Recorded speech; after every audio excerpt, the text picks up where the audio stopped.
Hello children. Today we are going to read a story from class 5 English NCERT textbook.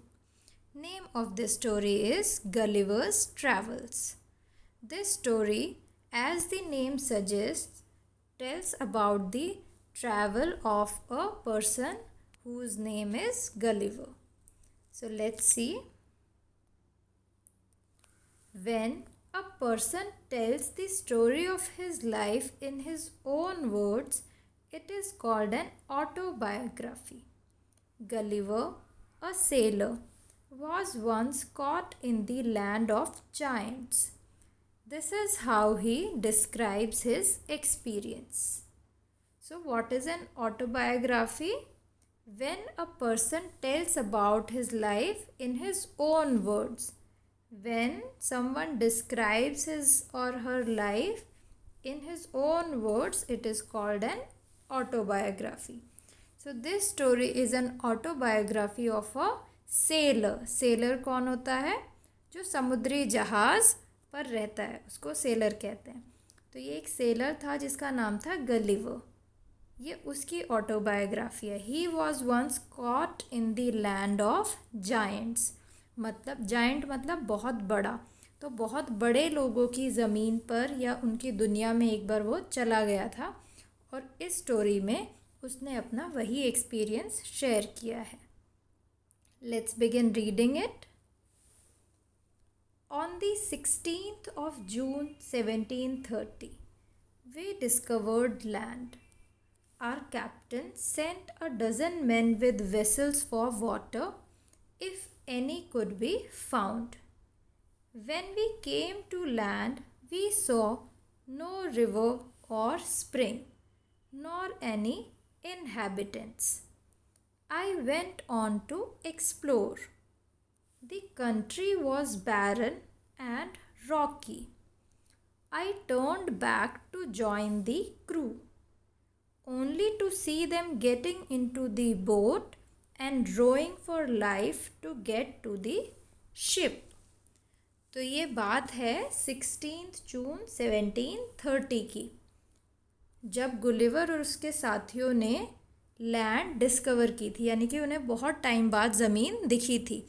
वो समुद्र में ही selling कर रहे थे इतने टाइम तक.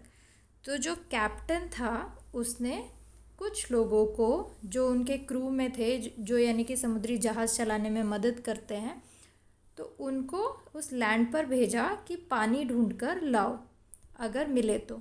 और वो जो लैंड थी जो उन्होंने डिस्कवर की थी, वहाँ पे कोई रिवर नहीं थी, कोई भी पानी का झरना नहीं था, कुछ भी नहीं था, ना वहाँ पर लोग उन्हें दिखाई दिए. और जब गुलिवर आगे जाके ढूंढने लगा तो उसने पाया कि वो जो कंट्री है वो बैरन एंड रॉकी, मतलब ऐसी जगह जहाँ पर वेजिटेशन बिल्कुल नहीं होती, कोई हरियाली पेड़ पौधे नहीं होते, ऐसी ज़मीन थी. और जब वो वापस लौटने लगा तो उसने देखा कि जो क्रू मेंबर्स है, यानी कि जो समुद्री जहाज़ को चलाने वाली टीम है, वो सब जाकर बोट पर जल्दी से अपनी जान बचाने के लिए भाग रहे थे. अब वो जान किससे बचा रहे थे ये देखते हैं. Before I could reach them, I observed a huge creature walking after them in the sea as fast as he could. The water of the ocean reached only till his knees. However, the monster was unable to overtake the speeding boat. I turned back quickly and climbed up a steep hill with fields of barley on either side and the corn rising up to 40 feet. There was a fence to pass from one field to another. तो Gulliver ने क्या देखा, क्यों भाग रहे थे crew members? क्योंकि एक बहुत बड़ा आदमी उनका पीछा कर रहा था, उनकी तरफ भाग रहा था. वो इतना बड़ा था कि जो ओशन का वाटर था, समुद्र का पानी, वो उसके नीज तक ही आ रहा था. वो एकदम मॉन्स्टर जैसा दिख रहा था. उस मॉन्स्टर जैसे आदमी ने बहुत कोशिश की, लेकिन बोट की स्पीड बहुत तेज़ थी, तो वो लोग बच निकले और गलिवर वहीं पर फंस गया. तो वहाँ पर वो पीछे मुड़ा और पीछे की तरफ चल दिया ताकि वो जायंट उसे ना देख ले। तब उसने फटाफट सीढ़ियाँ एक स्टीप हिल को चढ़ना शुरू किया, यानी कि एक खड़ी हुई पहाड़ी उसको चढ़ना शुरू किया और उस पर उसने फील्ड्स देखी, यानी कि फिर उसको खेत नज़र आए, fields of barley and corn on both the sides.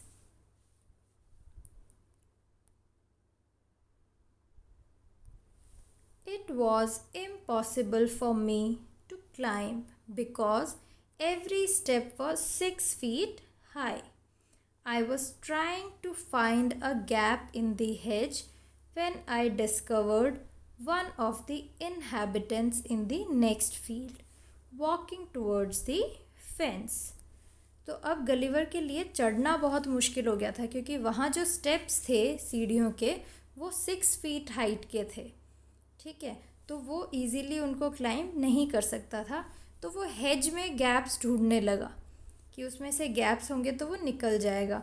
तो उसने देखा कि जो दूसरी फील्ड है साथ में उसमें एक आदमी है, इनहैबिटेंट मतलब वहाँ रहने वाला आदमी है, और वो फेंस की तरफ ही आ रहा था। He was of the same size as the creature chasing the boat. तो जो क्रिएचर बोट का पीछा कर रहा था वो आदमी भी उसी साइज़ का था। I was struck with utmost fear and astonishment and ran to hide myself. He called in a voice much louder than a trumpet. तो अब गुलिवर बहुत डर गया और वो बहुत सरप्राइज्ड भी था इतने बड़े बड़े लोगों को देखकर, और वो भागकर अपनी जान बचाने लगा। और तब उसने उसकी आवाज़ सुनी। उसकी आवाज़ बहुत लाउड थी उस आदमी की, एक ट्रम्पेट से भी loud. It sounded like thunder. 7 monsters like him came towards the field ready to reap the corn. और फिर देखा कि उसके जैसे 7 और मॉन्स्टर्स, यानी कि उसके जैसे 7 बड़े बड़े आदमी उस फील्ड में आए। They were ready to reap the corn, मतलब वो कॉर्न की फसल को काटने आए थे। They carried a reaping hook.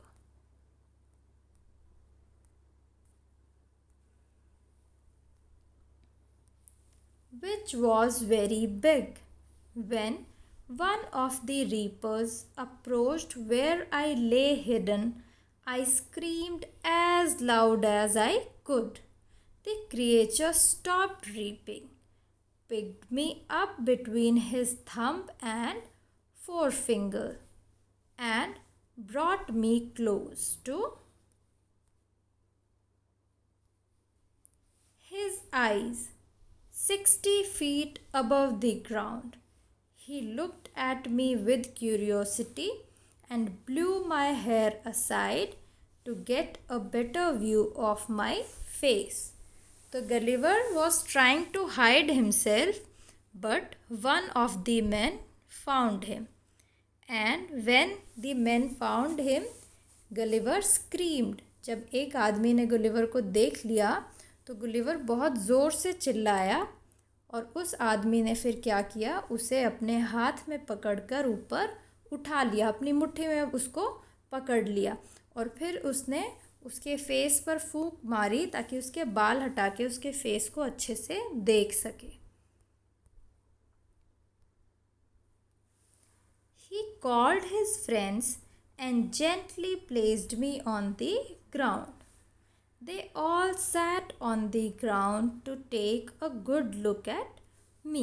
फिर उसने अपने फ्रेंड्स को बुला लिया और उसको गलिवर को बहुत प्यार से ग्राउंड पर बैठा दिया, और फिर उन्होंने ध्यान से उसको देखा। सब लोग बैठ के उसे देख रहे थे। जैसे गलिवर बहुत हैरान था उन लोगों को देखकर, वो लोग भी उसको देखकर हैरान हो गए थे। I walked slowly backward and forward, pulled off my hat and made a low bow towards the farmers. I tried to speak to them loudly in several languages. तो इसके बाद गलिवर ने उनके सामने हल्का सा झुकने की कोशिश की और फिर उनसे लाउडली बात करने की कोशिश की बहुत सी अलग अलग लैंग्वेजेस में। Each time I did so, the farmer who picked me up held his ear very close to me, but in vain. The farmer took me to his house and placed me at some distance on the dining table, which was 30 feet high from the floor. तो अब क्या हुआ कि उसने इतनी languages में बोलने की कोशिश की, जिस फार्मर ने उसको पकड़ा था वो बहुत करीब उसके अपना कान लेके आता था ताकि उसकी बात ध्यान से सुन सके, लेकिन कोई फ़ायदा नहीं। इन वेन मतलब कि इन सब चीज़ों के करने का कोई फ़ायदा नहीं हुआ। फिर वो फार्मर गलीवर को अपने घर पर लेकर गया और वहाँ ले जाकर उसको डाइनिंग टेबल पर रख दिया। And dining table was 30 feet high. तो यहाँ इस लैंड पर सारी चीज़ें भी बड़ी बड़ी है क्योंकि यहाँ के लोग बहुत बड़े हैं। यहाँ की स्टेयर्स बड़ी बड़ी है, लोगों की हाइट बड़ी है, उनकी चीज़ें जैसे डाइनिंग टेबल है उसकी हाइट भी बहुत ज़्यादा है। Dinner was brought for the farmer in a dish which was 10 feet in diameter. तो फार्मर के लिए जिस प्लेट में डिनर लाया गया उस प्लेट की डायमीटर भी 10 फीट थी, यानी कि ये भी बहुत ज़्यादा है। The farmer's wife crumbled some bread and placed it before me. Farmer की वाइफ ने थोड़ी ब्रेड छोटी छोटी तोड़कर गलीवर के सामने रख दी खाने के लिए। In the middle of the dinner I heard a noise behind me. It was the purring of a cat that was 10 times larger than an ox. और खाना खाते खाते गलीवर को एक आवाज़ सुनाई दी अपने पीछे। वो एक कैट की आवाज़ थी और वो कैट जो थी वो हमारी लैंड पर जो ऑक्स होता है उससे 10 टाइम्स लार्जर थी, मतलब उससे 10 गुना ज़्यादा बड़ी थी। The farmer's wife was stroking him. Then entered the farmer's 1-year-old son in the arms of a lady. On seeing me, the child grabbed me from the table and put my head into his mouth. I shouted so loudly that the baby dropped me. और फिर क्या हुआ कि एक baby आया और उस baby ने जैसे ही गलीवर को देखा उसको पकड़कर वो अपने मुंह में डालने वाला था, उसका हेड अपने मुंह में ही डाल दिया था। तो गलीवर बहुत ज़ोर से चिल्लाया और वो आवाज़ सुनकर बेबी ने गलीवर को छोड़ दिया अपने हाथ से। I would have broken my neck if the mother had not held her apron under मी। तो वो गिर ही जाता और उसकी गर्दन टूट जाती गलीवर की इतनी हाइट से गिरने के बाद। लेकिन जो फार्मर की वाइफ थी यानी कि the mother of the baby, she held her apron. Apron क्या होता है, जब खाना बनाते हैं तो कपड़ों के ऊपर एक लंबा सा कपड़ा पहना जाता है सामने की तरफ जो कवर करता है ताकि कपड़े गंदे ना हो, उसको एप्रन कहते हैं। तो फार्मर की जो वाइफ थी उसने अपना एप्रन नीचे फैला लिया। Later, she put me on her own bed and covered me with a clean white handkerchief. और फिर उसने गलीवर को अपने बेड पर सुला दिया और उसको कवर किससे किया, एक क्लीन वाइट हैंकरचीफ से। I slept dreaming of my home, my wife and my children. और गलीवर सो गया और वो सपने देख रहा था अपने घर के, अपनी वाइफ और अपने बच्चों के। So this story was an autobiography where Gulliver was sharing his experience. Now we will do some of the new words from this story. Bellowing. Bellowing means very loud noise. Inhabitants. Inhabitants means occupants, मतलब किसी जगह पर रहने वाले लोग। Barren. Barren means land with no vegetation, ऐसी ज़मीन जहाँ पर कोई खेती, कोई हरियाली नहीं होती. एस्टॉनिशमेंट, एस्टॉनिशमेंट means greatly surprised. Crumbled, crumbled means broken into small pieces, छोटे छोटे pieces में तोड़ देना. Grab, grab means picking something, कुछ पकड़ लेना. Now you read the story yourself. Thank you and have a nice day.